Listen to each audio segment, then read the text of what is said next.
దేవుని యొక్క పరిశుద్ధమైన నామమును బట్టి కూడి వచ్చిన మీ అందరికి ప్రభునామంలో శుభాలు వందనాలు తెలియజేస్తున్నాను. తోటి దైవజనులకు తోటి దైవజనురాలు కూడా మా వందనాలు తెలియపరుస్తున్నాం.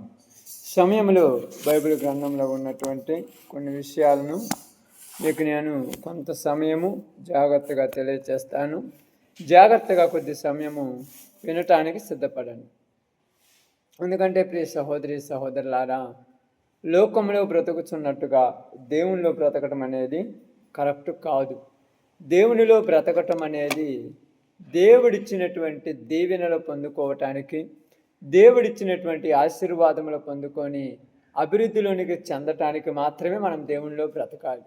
లోకములో ఎన్నో బాధల్లోనూ, ఎన్నో సమస్యల్లోనూ, ఎన్నో కష్టాలలోనూ లోకములో మనము ఉన్నప్పుడు లోకమనే బంధకంలో నుంచి మనం బయటకు తీసుకొని వచ్చి దేవుడు తన రాజ్యానికి వారసులుగా చేసుకోవాలని, తన దీవెనలతో మనల్ని నింపాలని ఆశపడి ఉన్నాడు. కాబట్టి ఆశ కలిగిన దేవుడు ఆశ కలిగిన ప్రాణాలను తృప్తిపరిచేటువంటి దేవుడు. కాబట్టి సమయంలో మీకు కొద్ది నిమిషాలు ఒక మాట చెప్పేసి నేను త్వరగా ముగిస్తాను. జాగ్రత్తగా మీరు వినటానికి ప్రయాసపడండి. సమయానుకూలతను బట్టి బైబిల్ గ్రంథంలో నుంచి యెహోషువ గ్రంథము యెహోషువ గ్రంథము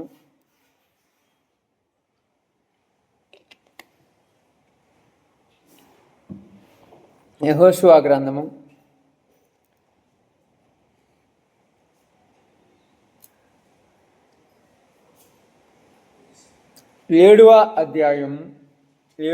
అధ్యాయము యెహోషువ గ్రంథము 7వ అధ్యాయము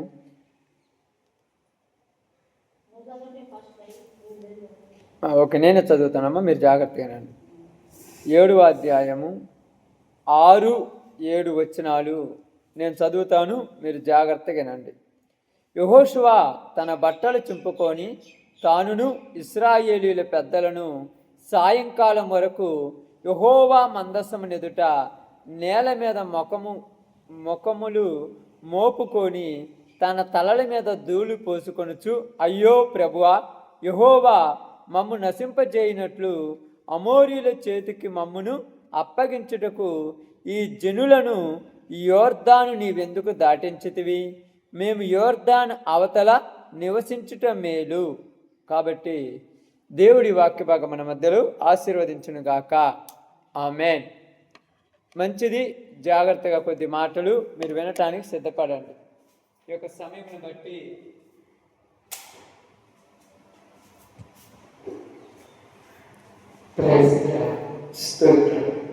జాగ్రత్తగా కొన్ని మాటలు వినటానికి మన యొక్క జీవితాలను సిద్ధం చేసుకుందాం. వినుచున్నప్పుడు జాగ్రత్త కలిగి దేవుని యొక్క కృపను బట్టి, ఆయన యొక్క కనికరమును బట్టి ప్రతి మాట మన జీవితాలను బాగు చేసేదిగా, ప్రతి మాట కూడా మనలను సిద్ధపరిచేదిగా ఉన్నట్టుగా వినటానికి సిద్ధపడండి. ఇక్కడ రాయబడినటువంటి సందర్భాన్ని మీరు చూసుకున్నట్లయితే, ఇశ్రాయేలు ప్రజలు ఐగుప్తు దేశం నుంచి కానాను దేశానికి ప్రయాణమై వస్తున్న దినాలవి. వారు ఐగుప్తు దేశంలో నుంచి కానాను దేశంలోనికి వస్తున్నప్పుడు అక్కడ జరిగినటువంటి ఒక సంఘటన అనేది మనం ఇక్కడ అర్థం చేసుకోవాలి. ఇశ్రాయేలు ప్రజలు కొంత దూరం ప్రయాణమై వచ్చిన తర్వాత ఆ ప్రయాణ మార్గం అంతటిలో మోషే వాళ్ళను కొంత దూరం నడిపించాడు. మధ్యలో కొన్ని ఇబ్బందులు జరిగాయి, మధ్యలో కొన్ని సమస్యలు వచ్చాయి. అయినా కొంత దూరం నడిపించిన తర్వాత మోషే దేవుడు తనను పిలుచుకొనగా దేవుడు ఏర్పాటు చేసినటువంటి దినమును నిర్ణయించుకొని తన కాలమును ముగించుకొని వెళ్ళిపోయినాడు. మోషే కాలమును ముగించుకొని వెళ్ళిపోయిన తర్వాత యెహోషువ అనేటువంటి ఒక వ్యక్తి నాయకుడిగా ఉండి వాళ్ళను నడిపిస్తూ ఉన్నాడు.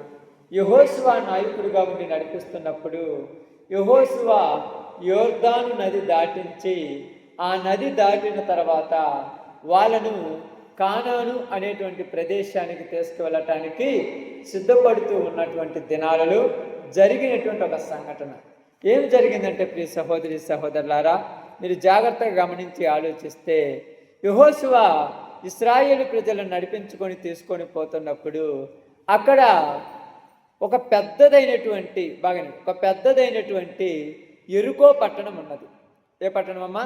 యెరికో పట్టణం. ఆ పట్టణం చాలా పెద్దది.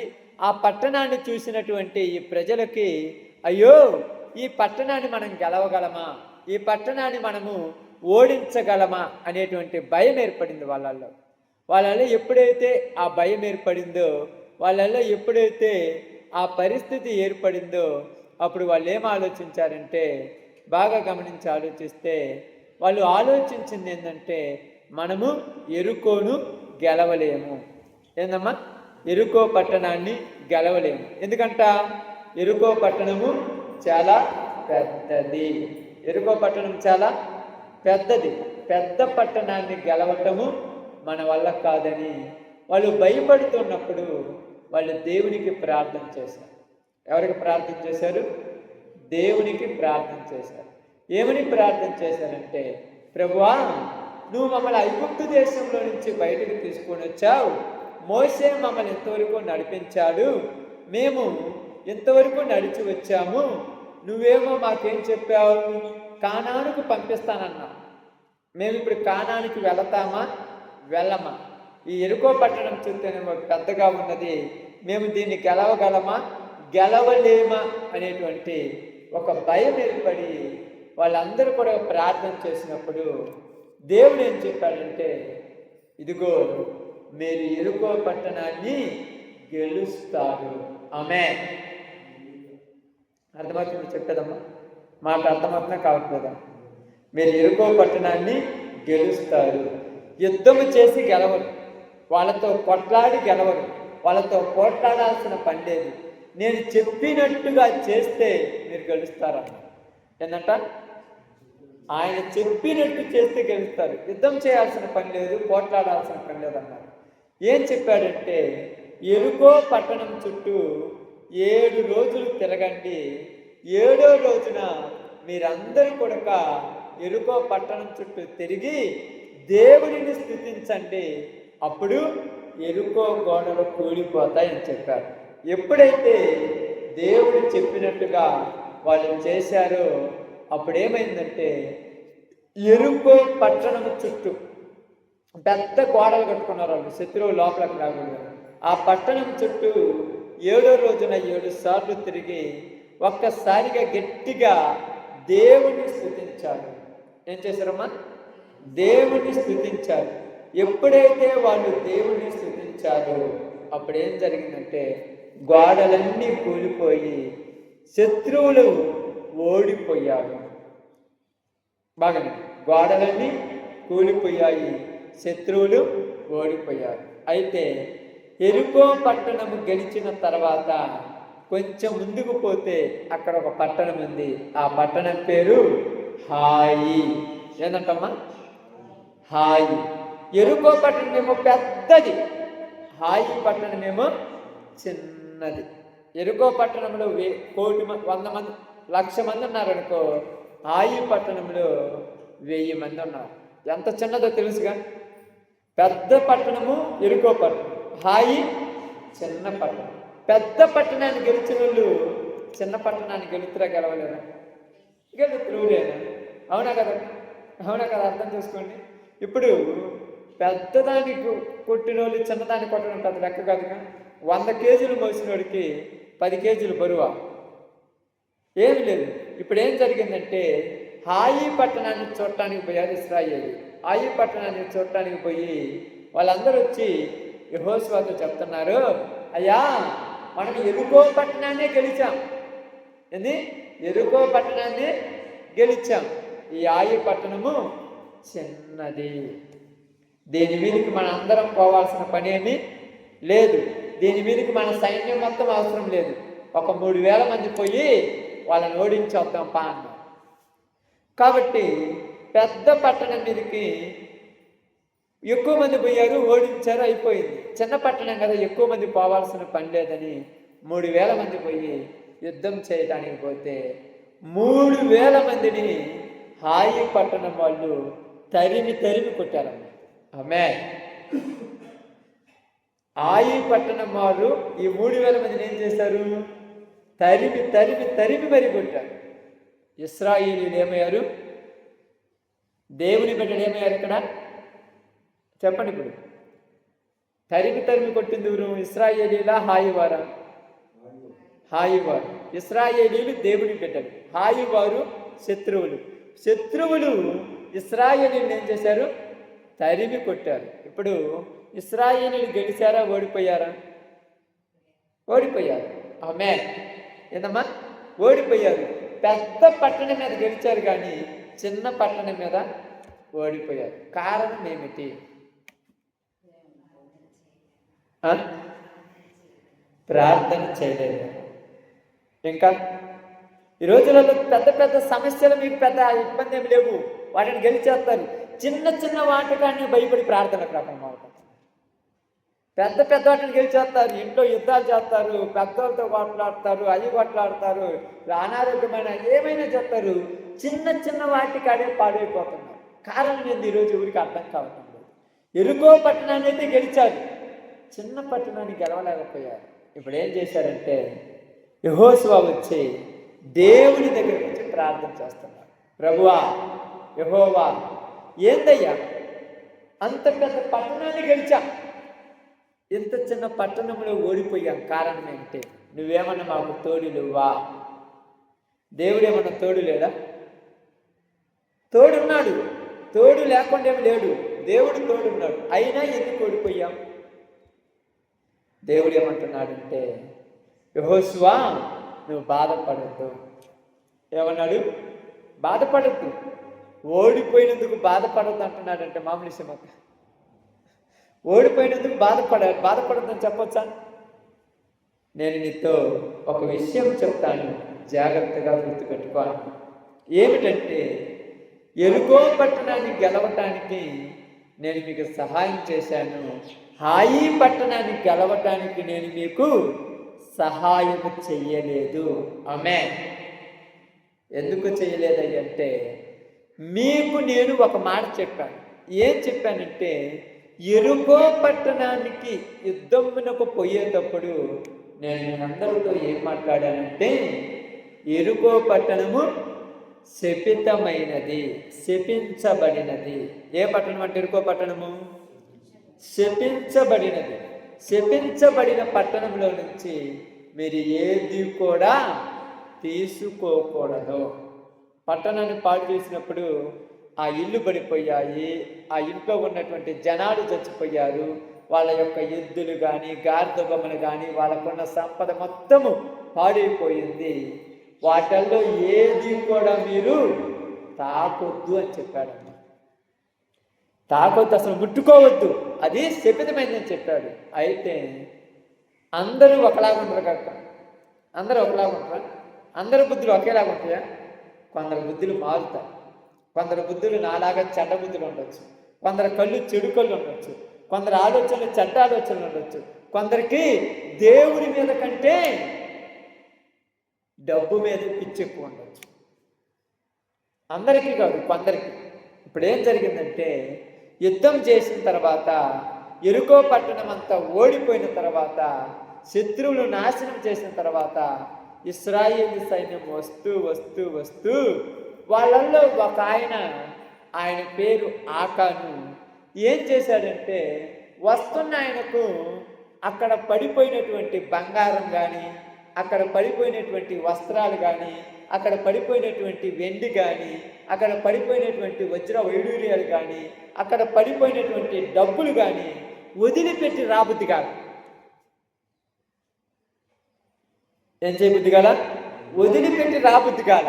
అందుకని దొంగసాటుగా ఒక 200 కమ్మి కలిగినటువంటి 200 తులములు కలిగినటువంటి బంగారపు కమ్మీని, ఒక మంచి సీనారు వస్త్రం, అంటే వస్త్రాలు ఉంటాయి కదా, మంచి ఒక వస్త్రాన్ని, కొంత వెండి, ఇవన్నీ తీసుకొని మూట కట్టుకొని ఇంటికి తెచ్చిపెట్టుకున్నారు.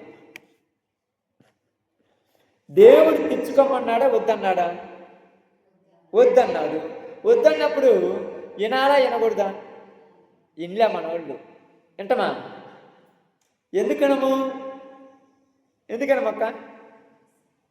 ఆశ సావదు.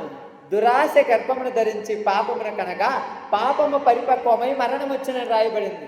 మనుషులు బుద్ధంతా ఆశే. పక్కనోడిదంతా మనకెందుకని కూడా అని అనుకుంటున్నారా? పక్కనోడితో మనకెందుకని అనుకుంటున్నాడా?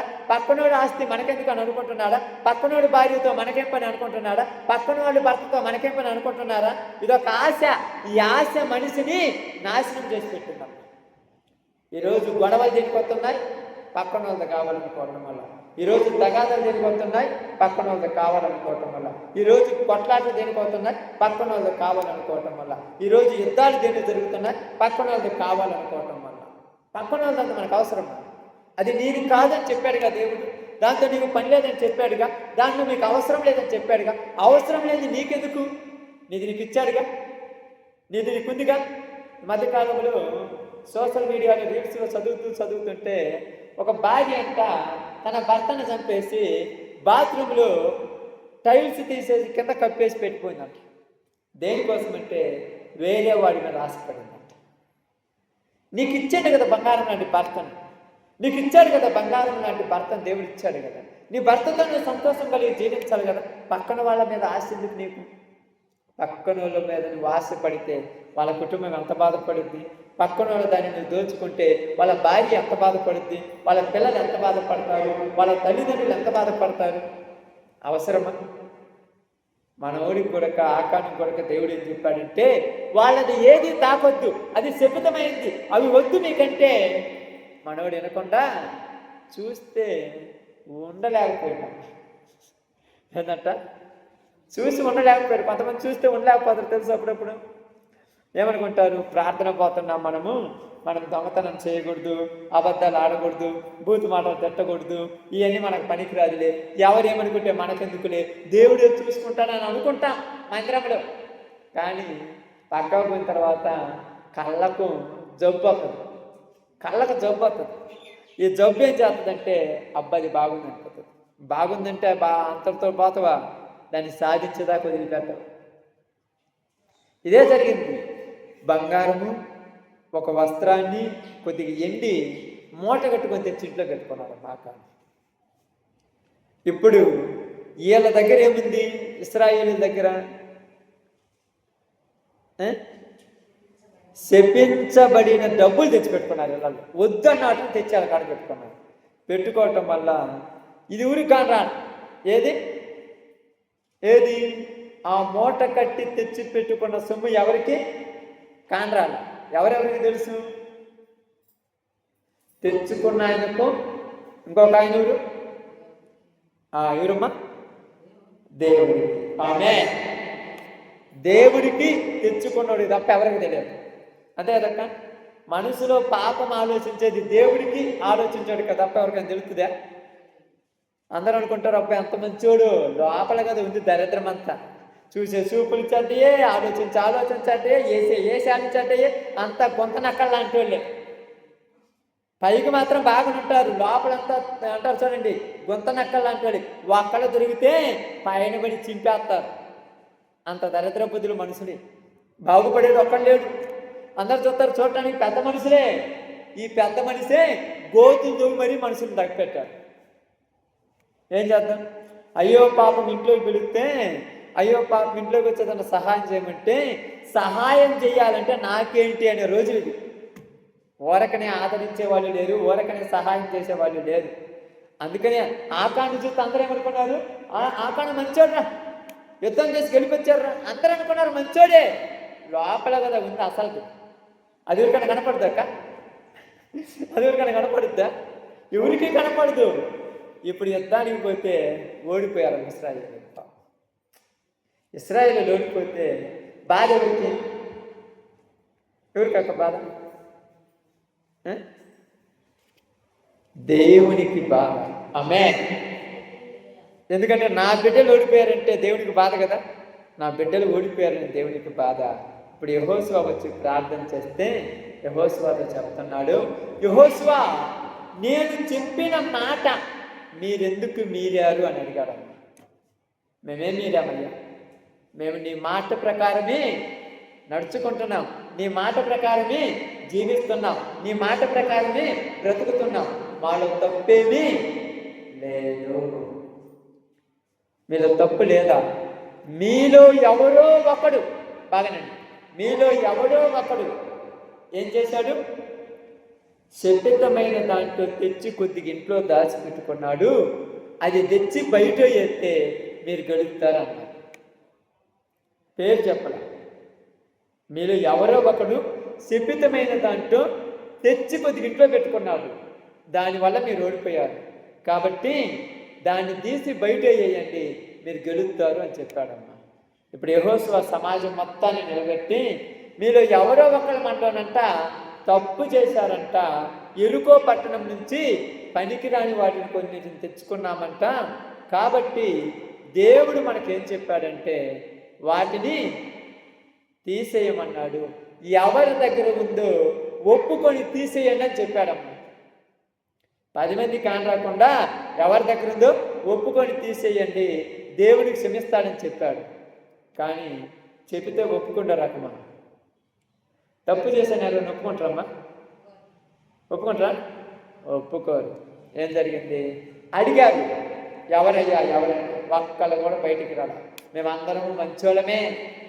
అప్పుడప్పుడు పెద్దవాళ్ళు అంటారు కదా, అందరూ మంచోళ్ళే. మరి దొంగతనం ఎక్కడ జరిగింది? దొంగతనం ఎక్కడ జరిగిందమ్మా?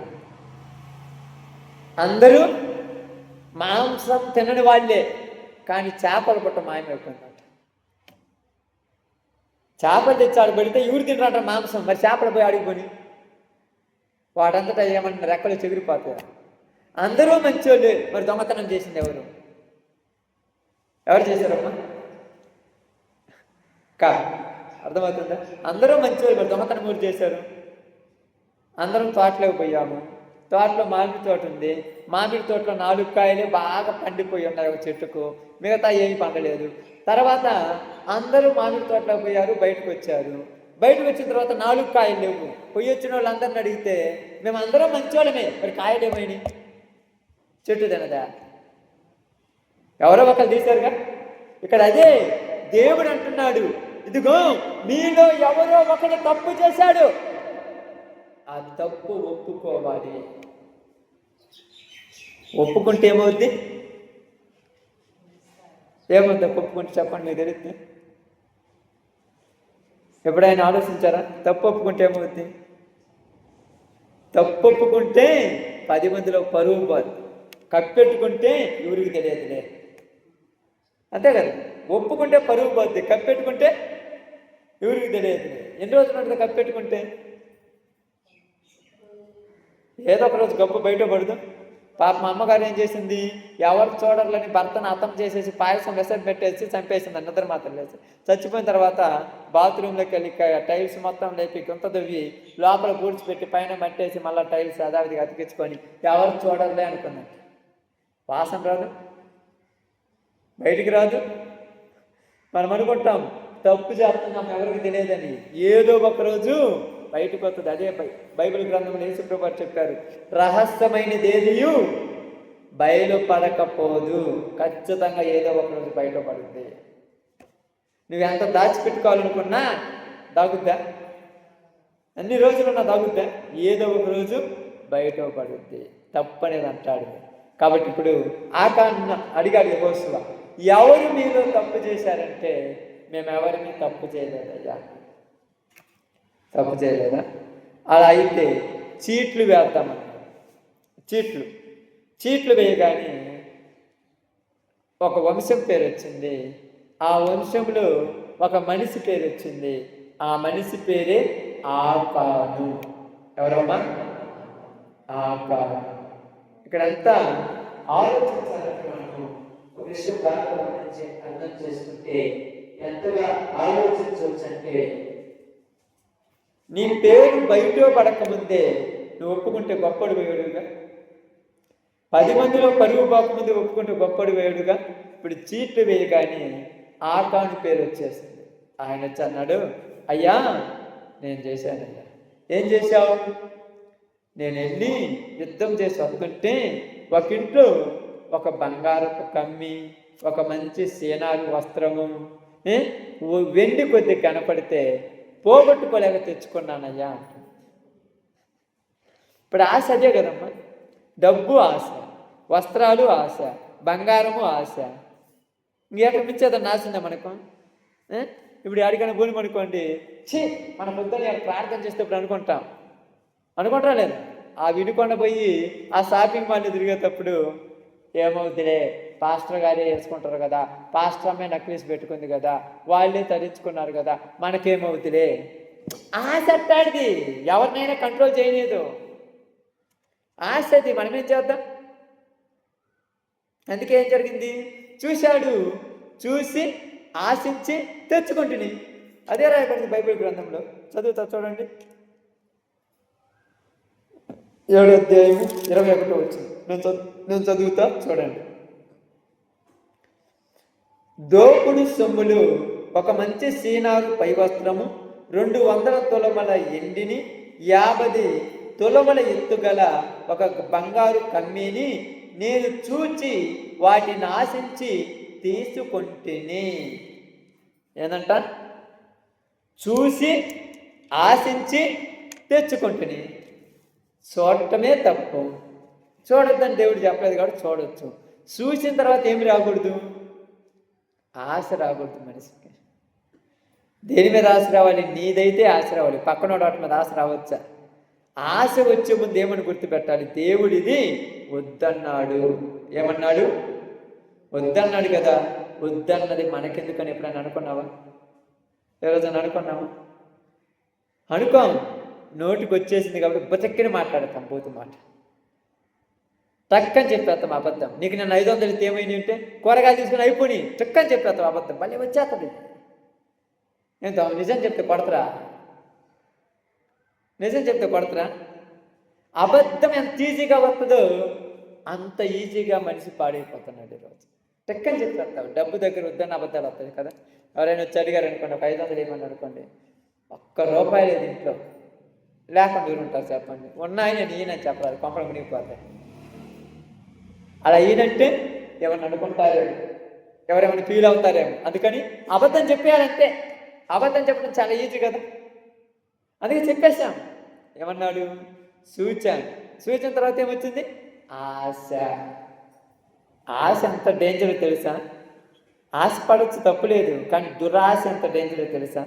నీ వాటి మీద నువ్వు ఆశపడు, నీ ఇంట్లో ఉన్న వస్తువుల మీద ఆశపడు, నీ తోటలో పెరుగుతున్నటువంటి ఫలాల మీద ఆశపడు, నీ జీవితంలో ఉన్నటువంటి నీ యొక్క కుటుంబం మీద ఆశపడు. నీది అనే దాని మీద ఆశపడితే తప్పేమీ లేదు. కష్టపడి సంపాదించుకొని తిను, తప్పు లేదు. పక్కన వాళ్ళ దాని మీద ఆశపడితేనే తప్పు. శపితమైన దాని మీద ఆశపడితేనే తప్పు. ఇక్కడ అదే జరిగింది. ఆకాను ఎందుకు తెచ్చుకున్నావు? చూశాక ఆశ వచ్చిందయ్యా. ఆశ వచ్చాక పోగొట్టుకోలేక దొంగతనంగా తెచ్చుకున్నాను. దొంగతనం చేయొచ్చా? చేయకూడదు. మరి దొంగతనం ఎందుకు చేసావు? ఆశ అలా తయారు చేసింది, అన్నేం చేయమంటాం? మనిషి ఆశ అలాంటిది అయిపోయింది. డబ్బులు చూడగానే మనిషికి ఆశ పుట్టుద్ది. ఇన్ని కట్టలు తెచ్చి పెడతారు, నోట్లు కట్టలు. ఇంట్లో ₹100 నోట్లు, ₹1000, ₹500 నోట్లు కట్టలు తెచ్చి బీరువాలో పెడతారు. చాలామంది అంత తెలివి కలవాలి తెలుసా? కట్టలో నుంచి ఒక నోటు తీసేస్తారు, కనిపెట్టంలో. కట్టలో నుంచి నోటు తీసేస్తారు, కనిపెట్టంలో. కట్టలో నుంచి నోటు తీసేసిన తర్వాత లెక్కెత్తేమంటారు? తీసిన నాకేం తెలుసు, నువ్వు తెచ్చిన అట్నే ఉన్నాయి చూడు. ఇప్పుడు ఏమనుకుంటాడు? బ్యాంకు వాళ్ళు ఏమన్నా తప్పించారు, నేనేమన్నా గుర్తుపెట్టుకోవడం లేదు. కానీ నువ్వేమనుకుంటా? అమ్మయ్యా, కొట్టేశాను. ఎవరికి కనపడ్డా? ఎవరికి కనపడ్డా? దేవుడికి కనపడ్డావు. దాన్ని లెక్క మరీ తీర్చేస్తాడు. ఇప్పుడు ఆశించి తెచ్చుకున్నాను. ఎందుకు తెచ్చుకున్నావు? నాకు కావాలి కాబట్టి తెచ్చుకున్నావు. కావాలైనప్పుడు నన్ను అడగొచ్చుగా. అడిగితే ఇవ్వరా? ఎవరిది అది? నీదే కదా, వేరే వాళ్ళది కాదుగా, నీదే కదా. మరి నీది అడిగితే ఇవ్వచ్చుగా. ఇప్పుడు ఉదాహరణకు ఇక్కడికి వచ్చాను, అదిగా నాకు అదేదో బాగుంది, అది కావాలక్క అని అనుకోండి, బుద్ధి పెడితే లేకపోతే లేదు. అడగకుండా అక్కోళ్ళు అటు పోయినమ్మంటే కట్టకని తీసి బ్యాగులు వేసుకోకపోతే అట్లా చెప్పండి. అదేమనుకుంటారు, పాస్టర్ గారు చాలా మంచివాడు, పాస్టర్ గారు ఎటువంటి పని చేయడే, ఎన్నో మిస్ అయ్యి ఉంటుంది అని వాళ్ళు ఎత్తుక్కొని చివరికి పోతే పొందురు అనుకుంటారు. అంతేనా కదా? తర్వాత ఎవరు తీశారు 4 రోజులు గుర్తుపెట్టుకుంటారు, వాళ్ళు మర్చిపోతారు. తెచ్చుకున్నవాడు 4 రోజులు ఉపయోగించుకుంటాడు, నేను మర్చిపోతాను. గుర్తు పెట్టుకున్న దేవుడు లెక్క తీర్చేదాకా వదిలిపెట్టడు. అది గుర్తుపెట్టుకోండి. ఆ దేవుడు ఉన్నాడు చూడు, దాన్ని లెక్క తీర్చేదాకా వదిలిపెట్టడు. మీరు ఎప్పుడైనా చూసారా? ఎవరికైనా నోటుకి డబ్బులు ఇచ్చారు, వడ్డీకి ఇచ్చారనుకోండి, తప్పేం లేదు, ఏ ఇబ్బంది ఏం లేదు. మీకు అవసరానికి ఇస్తుంటారు కొంతమంది, రూపాయికి 10 రూపాయలకు 2 రూపాయలకి ఇచ్చుకోండి, తప్పేం లేదు, ఇచ్చుకోండి, మీకు ఇబ్బంది ఏం లేదు. ఇచ్చినా ఇబ్బంది లేదు, ఇప్పుడు చెప్పిన ఇబ్బంది, దాని గురించి తర్వాత చెప్తాను. ఇస్తారు కదా, ఇచ్చిన తర్వాత లెక్క ఒకటి రాసుకుంటారు, ప్రామిసరీ నోట్ అంటారు దాన్ని, రాసుకుంటారు. చివరిలో ఇచ్చే రోజు ఏం చేస్తారు? నువ్వు 30,000 ఇస్తే తీసుకొచ్చి 30,000 ఇచ్చేస్తారా? ఏం చేయాలి? లెక్క చూడాలి. ఆ లెక్క చూస్తే వడ్డీతో సహా ఇవ్వాలా లేదా? దేవుడి కొడుక మనకు వడ్డీతో సహా ఇస్తాడు. మీరు అసలే ఇస్తాడు అనుకుంటామేమో, నేను 10 రూపాయలు దొంగతనం చేశాను, నా 10 పోతాయి అనుకుంటాం. తప్పు. వడ్డీ కూడా ఇవ్వద్దు. వడ్డీ తీసుకోకుండా నువ్వు తీసుకుంటావు డబ్బులు ఎప్పుడన్నా? రూపాయి వడ్డీ కోసమే కదా నేను తీసుకుందంటావు, ఇచ్చిందంటావు. ఇప్పుడు వడ్డీ ఇవ్వకపోతే నువ్వు బాధపడతావుగా. దేవుడు కూడా ఏం చేస్తాడు? వడ్డీతో సహా నీకు కూర్చిపెడతాడు. ఏదైనా అది తప్పైనా, పాపమైనా, దొంగతనమైనా, వ్యభిచారమైనా, ఏదైనా వడ్డీతో సహా నీది నాకు ఇచ్చేదాకా వదిలిపెట్టడా. అప్పుడు అంటారు, చాలామంది అంటారు, నాకే ఎదురా నీ బాధలు, నీకేనా? వడ్డీతో సహా నీకు ఇస్తున్నాడు దేవుడు. కొందరి కుటుంబాలలో కొన్ని శాపాలు వస్తాయి. మాకే ఎందుకంటే ఎంతమందిని ముంచావో అందుకే ఈరోజు అంత తగలబడి చచ్చావు. ఎంతమంది కుటుంబాలు కూల్చావో అందుకే ఈరోజు నీ బతుకాడ తగలబడిపోయింది. ఎన్ని కుటుంబాలను పాడు చేసి పెట్టావో ఈరోజు నీ కుటుంబం అంటే బజారు పడైపోయింది. అర్థం కాల లోకానికి. దేవుడు ఏంది మాకు ఇలా రాశాడు? దేవుడు ఎవరికి చెడు రాత రాసేవాడు కాదు. మీకు అర్థమవుతుందో కాలేదో? బైబిల్ గ్రంథం ప్రకారమైన, లోకం ప్రకారమైన ఏ తల్లి అయినా, ఏ తండ్రి అయినా మాకు కళ్ళు లేనుడు పుట్టాలి, మాకు కుంటోడు పుట్టాలని ఎవరైనా అనుకుంటారా? మంచివాడే మాకు పుట్టాలనుకుంటాడు. దేవుడు కూడా మనుషులందరినీ మంచోళ్ళే పుట్టించాడు, కానీ ఇలా బుద్ధులే అంటాడు. అంతే కదా? మీరు యాప చెట్టు నాటారు, నాటిన చెట్టు పెరుగుద్ది, మొలక మొలుగుతుంది, పెరుగుద్ది, చక్కగా పెరుగుద్ది. కానీ మధ్యలో యూరెంటోళ్ళు వచ్చి ఆ చెట్టుని అట్ట వంచి అది వంకల పెరుగుద్ది. అలాగే ఇలా బుద్ధి అట్టాడు.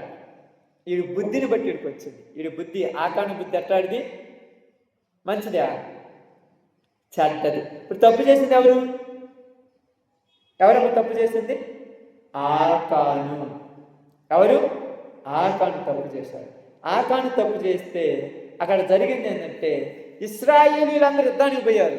ఇప్పుడు ఓడిపోయింది ఎవరు? ఆకానా, ఇశ్రాయేలీలా? అందరూ ఓడిపోయాడు. వాడు తప్పు చేస్తే మేమందరం ఎందుకు ఓడిపోవాలంటే వాడు మీలో ఉండటం వల్ల మీరు అందరూ ఓడిపోయారు. వాడిని మీలో నుంచి పక్కకు నెట్టేయమన్నారు. ఆ రోజు తీయగానే ఆకాను వచ్చి ఒప్పుకున్నాడు. ఒప్పుకున్న తర్వాత అక్కడ జరిగిన ఒక సంఘటన మీకు చెప్పేసి నేను ముగిస్తాను, జాగ్రత్తగానండి. ఆకాను యొక్క పద్ధతిని బట్టి నువ్వు తప్పు చేశావు, నువ్వు బయటికి రమ్మన్నాడు. ఆకానును బయటికి తీసుకొచ్చారు. ఎవరిని? ఆకాను. ఆకాను యొక్క భార్యను కూడా బయటికి తీసుకొచ్చారు. ఆకానుకు పుట్టిన బిడ్డలను కూడా బయటికి తీసుకొచ్చారు. ఆకాను యొక్క బంధుమిత్రులను కూడా బయటికి తీసుకొచ్చారు.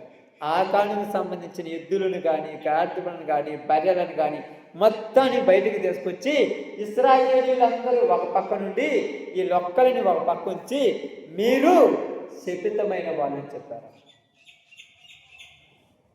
మీరు శపితమైన వాళ్ళని చెప్పి ఆకాను చేసిన తప్పు వల్ల ఆకాను కుటుంబం మొత్తాన్ని ఒక లోయలో నెట్టేసి రాళ్లతో కొట్టి వాళ్ళందరినీ చంపేశారు. పాత నిబంధన, కొత్త నిబంధన, రాళ్లతో కొట్టి అందరినీ చంపేశారు. ఆకాను చేసిన తప్పు వల్ల ఆకాను కుటుంబం మొత్తం ఏడుస్తుంది. తెలుసా? ఆకాను చేసిన తప్పు వల్ల ఆకాను కుటుంబం మొత్తం నాశనం అయిపోయింది. ఈరోజు మనం అనుకుంటాం ఎవరు తప్పు చేస్తే వాళ్ళకే రావాలి కదా నా శిక్ష, మాకెందుకన్నట్టే భర్త తాగుబోతాడే, తిరుగుబోతాడే, దేశదిమ్మరైపోతుంటే భార్య ఏం చేయాలి? వాడు ఎట్ట తిరిగితే నాకెందుకని శుభ్రంగా చికెన్ బిర్యానీ వండుకొని తింటదా? వాడు ఎంజాయ్ చేసుకుంటూ తాగుతూ తిరుగుతుంటే పొద్దున్నుంచి సాయంకాలం దాకా పని చేసినటువంటి భార్య ఇంటికి రాగానే అన్నం వండి కూర చేసి పిల్లలకు నీళ్లు పోసి రెడీ చేసి భర్త కోసం ఎదురు చూస్తూ ఉంటుంది. చాలామంది అంటారు, వాడు తాగుబోతలే పాని, నీ పాటికి నువ్వు శుభ్రంగా ఉండమని. ఎంతమంది చెప్పినా, ఎన్ని వందల మంది చెప్పినా, బంధువులు చెప్పినా, స్నేహితులు చెప్పినా, పెద్దోళ్ళు చెప్పినా, గొప్పోళ్ళు చెప్పినా, లోపల ఒక ఫీలింగ్, నా భర్త కదా, నా భర్త కదా, ఎప్పుడు వస్తాడు, ఏ టైంలో వస్తాడు, ఎలా వస్తాడు. 6 గంటల నుంచి 7 గంటల దాకా చూస్తుంది, 7 గంటల నుంచి 8 గంటల దాకా చూస్తుంది. ఆ టైంలో రాకపోతే ఫోన్ నెంబర్ తీసుకొని అడ్డమైన దగ్గర పోయి మా భర్తే మనకు కనపడ్డాడని అడుగుతుంది. అడ్డమైన ఎవరు? ఈ ఫ్రెండ్స్ అందరు ఇట్టాటోళ్ళు అట్టాటోళ్ళే కదా. ఆ తాగుబోతుడి దగ్గర పోయి, అన్న మా ఆయన నీతో వచ్చాడు కదా, ఎక్కడున్నాడు అన్నాను. కానీ నాకేం తెలియదు అంటే ఇంకో దిక్కు పోయి వాళ్ళని అడిగితే వాళ్ళు వంకరగా మాట్లాడటము, ఆ తాగుబోతుడితో నువ్వేముంటావులని ఏదంటే అది మాట్లాడుతుంటే ఈ మనిషి యొక్క హృదయంలో ఉన్న ఆ బాధ, ఆ యొక్క వేదన తట్టుకోలేక ఏడుస్తూ ఈయన నాకు వద్దనుకోదు, నా భర్తే కదా, ఆడి చేసిన తప్పుకు ఇంటిలో 10 అన్నం తినకుండా పత్తు పండుకుంటారు. ఆ రోజు తప్పు చేసింది ఒక్కడైతే వీళ్ళందరూ ఎందుకు భరించాలంటే భర్త అయ్యాడు కాబట్టి. అది ఎవరో తాగితే, ఇంటి పక్కన వాడు తాగితే ఇప్పుడు పడుచుకుంటామా? వాడు తాగిపోతే నవ్వుతాం అని చూసి, అదే నా ఇంటి వాడు తాగితే ఏడుస్తా. ఎందుకంటే తప్పు చేశాడు, వాడికే శిక్ష. కానీ వాడి రక్త సంబంధులమైనందుకు మనము కూడా బాధపడాల్సిందే. ఆకానే తప్పు చేస్తే అందరిని, ఎందుకంటే అదే రోగం వచ్చి వాడు మంచాన పడితే ఇంటిలో 10 ఎందుకు ఏడుస్తుంటారు? వాడు చేసిన దానికి వాడు అనుభవిస్తున్నాడు అనుకోవచ్చుగా. ఇంటిలో 10 అన్నం తింటారు, నీళ్లు తాగరు, హాస్పిటల్ చుట్టూ ఆ యొక్క హాస్పిటల్లో డబ్బుల కోసం ఆ వేదన, ఆ బాధ. ఎందుకంటే సంబంధం కలుసుకున్నావు కాబట్టి. ఆ సంబంధం కలుపుకున్నందుకు పాడి భాగస్తులు అయిపోయారు. కాబట్టి ఇక్కడ అదే ఆకాను చేసిన తప్పు వల్ల ఆకాను సంబంధమైన వాళ్ళందరినీ చంపేశారు, ఒక్కళ్ళు కూడా బతకలేదు. ఇప్పుడు ఇశ్రాయేలు ప్రజలు ఏం చేశారు తెలుసా? హాయి మీదకి యుద్ధానికి పోయారు. ఆకాను చంపేసి హాయి మీదకి యుద్ధానికి పోయారు. ఇప్పుడు హాయి మీద యుద్ధానికి పోతే హాయిని ఈజీగా గెలిచి వచ్చారు. ఈజీగా సింపుల్గా గెలిచి వచ్చారు. ఏంది ప్రభు అప్పుడు ఎందుకు గెలవలేదు, ఇప్పుడు ఎందుకు గెలిచామంటే అప్పుడు గెలవకపోవటానికి గల కారణం ఏమిటి? నీలో పాపం ఉన్నది. ఈరోజు నీ కుటుంబంలో సమస్యను గెలవలేకపోతున్నావు, నీ భర్తను మార్చుకోలేకపోతున్నావు, నీ భార్యను మార్చుకోలేకపోతున్నావు, నీ బిడ్డలను మార్చుకోలేకపోతున్నావు, నీ అప్పుల బాధలను తీర్చుకోలేకపోతున్నావు. కారణం ఏమిటంటే నువ్వు ప్రార్థన చేస్తున్నావు, ఉపవాసాలు ఉంటున్నావు, వేదనలు చెందుతున్నావు, రోధిస్తున్నావు, కన్నీటి ప్రార్థన చేస్తున్నావు. కానీ నీలో ఉన్న పాపమును మాత్రం విడిచిపెట్టటంలా. అందుకే కార్యం జరగటం. నీలో ఉన్న పాపం ఒకటి ఉంది, నీలో ఉన్న దేవునికి వ్యతిరేకమైన కార్యం ఒకటి ఉంది, దేవునికి నచ్చని పని ఒకటి నీలో ఉన్నది. అది విడిచిపెట్టి నువ్వు ప్రార్థించు. అన్నం తినకుండా వచ్చి కూర్చుంటాం, అందరం కూర్చుంటాం, ఒక పూట భూమి గురించి అంతే. కేజీ వండాల్సిన వాళ్ళు 30 కేజీ వండుతారు. ఎందుకంటే నేను తిండి కదా ఈ పూట, కొంపలే మునిగిపోవు. ఉపవాస ప్రార్థన అంటే అన్నం తినకుండా రావటమే కాదు, ఆ దేవునికి నచ్చని పని కూడా చెయ్యకుండా ఉండాలి, పాపం చేయకుండా. ఏదైతే దేవునికి వ్యతిరేకమైన పాపం నీలో ఉందో, ఏదైతే దేవునికి నచ్చనటువంటి కార్యం మనలో ఉన్నదో దాన్ని విడిచిపెట్టాలి, దాన్ని వదిలికోవాలి, దాన్ని విసర్జించాలి, అది మనలో నుంచి తీసివేయాలి. ఎలాగంటే కొలసీ రాసిన పత్రికలో రాయబడింది, మీలో దేవునికి వ్యతిరేకమైనవి ఏవి ఉన్నా వాటిని చంపివేయండి అన్నాడు. ఏం చేయాలంట? చంపేయాలి. ఏం చేయాలి? చంపేయాలి. విడిచిపెట్టొద్దు, పారేయొద్దు. పారెత్తి మళ్ళీ ఎత్తుకొచ్చుకుంటాం, విడిచిపెడితే మళ్ళీ తెచ్చుకుంటాం. అది చంపేస్తే చచ్చిపోయినాడు మళ్ళీ బతుకుతుడా? చంపేయాలి. ఒక కోరిక ఉందా? చంపే. ఒక ఆశ ఉందా? చంపే. బూతు మాటలు మాట్లాడే స్వభావం ఉందా? చంపే. అబద్ధాలు ఆడే స్వభావం ఉందా? చంపే. వ్యభిచారం చేసే స్వభావం ఉందా? చంపే. ఇక దాన్ని జోలిపోకుండా నువ్వు చంపేసాయి. ఎప్పుడైతే ఆకాను చంపేశారో అప్పుడు ఇశ్రాయేలీయులు ఏమయ్యారమ్మా? గెలిచారు. ఎప్పుడైతే నీలో పాపాన్ని చంపేస్తావో అప్పుడు నువ్వు ప్రార్థన చేస్తే ఏదైనా మారుతుంది. నువ్వు ప్రార్థన చేస్తే ఏదైనా జరుగుతుంది. నువ్వు ప్రార్థన చేస్తే ఎంత గొప్ప కార్యమైనా జరుగుతుంది. నువ్వు ప్రార్థన చేస్తే నువ్వు అనుకున్న దేవుడు ఖచ్చితంగా నీకు జరగరిస్తాడు. కానీ ఈరోజు చాలామంది ఏం చేస్తున్నారంటే పాపాన్ని దాచిపెట్టుకొని ప్రార్థన చేస్తుంటారు. వచ్చి ఉపయోగం పాపాన్ని లోపల పట్టుకొని ఎవరికి చూడలేదు అన్నట్టుగా ప్రార్థన చేస్తుంటారు. అవసరమేమి దేవుడి కార్యాలు చేయడం? దేవుడి కార్యం చేయాలంటే పెద్దదైన ఎరుకోని గెలిచారు కానీ చిన్నదైన ఆయిని గెలవలేకపోయారు. కారణం ఏంది? పాపమును విడిచిపెట్టలేదు. ఈరోజు నువ్వు నేను కూడా దేవుడి సన్నిధిలో ఉంటున్న మనందరికీ కూడా దేవుడు ఒక మాట చెప్తున్నాడు. ఒక పశ్చాత్తాపడే హృదయం దేవుడు ఈరోజు నీ కానుంచి కోరుకుంటున్నాడు. నువ్వు ప్రార్థన చెయ్యి, రోదన చెయ్యి, వేధించు. అయ్యా ఈరోజు నేను దాన్ని విడిచిపెడతాను. నీకు నచ్చనిది ఏదైతే నాలో ఉందో అది నాకు దేవుడికే తెలుసు, పక్కన వాళ్ళు ఎవరికి కూడా తెలియదు. ఇప్పుడు నేను ప్రార్థన చేయాలి, నువ్వు ప్రార్థన చేస్తావు, నువ్వు ప్రార్థన చేస్తున్నావు. నువ్వు దేవుడితో ఒప్పుకో, ఈరోజు విడిచిపెడుతున్నానయ్యా దీన్ని, ఈరోజు చంపేస్తున్నానయ్యా దీన్ని. అందుకని బైబిల్ గ్రంథం ఏం చెప్పింది తెలుసా? అతిక్రమంలో దాచిపెట్టువాడు వర్ధిల్లడు, దానిని ఒప్పుకొని విడిచిపెట్టిన వాడు కనికరం పొందిన రాయబడదు. ఈరోజు నువ్వు దేవుని కాదు ఒప్పుకో. మనసులో ఉన్నదంతా విడిచిపెట్టు, నీ మనసులో ఉన్నదంతా వదిలేసేయి, నీ మనసులో ఉన్నదంతా దేవుని సన్నిధిలో ఒప్పుకొని ఇక ఎన్నటికీ నేను చెయ్యనని చంపేసుకొని ప్రార్థన చేయి. ఆ ప్రార్థన నువ్వు చేసినప్పుడు హాయి పట్టణాన్ని ఇశ్రాయేలీయులు గెలిచినట్టుగా నీ జీవితంలో ఏదో చిన్న చిన్న వాటికి నువ్వు ఓడిపోతుంటే వాటిని కూడా నువ్వు గెలుస్తావు. అలా గెలవాలంటే ఈరోజు నువ్వేం చేయాలి? ప్రార్థన చేసి విడిచిపెట్టి ఒప్పుకొని వదిలేయి. ఇక నీ జీవితంలో అవి లేకుండా నువ్వు దేవుని సన్నిధిలో ఉంటే ఇశ్రాయేలీయులు హాయి పట్టణాన్ని గెలిచినట్టుగా నువ్వు నేను కూడా దేవుని యొక్క మందిరంలో ఉన్న మనందరం కూడా మనం ఏ విషయాల్లో బలహీనమయ్యామో ఆ విషయాల్లో బలవంతులుగా ఉండి విజయంతో ముందుకు సాగుతాం. అలాంటి కృప దేవుడు మనందరికీ అనుగ్రహించును గాక.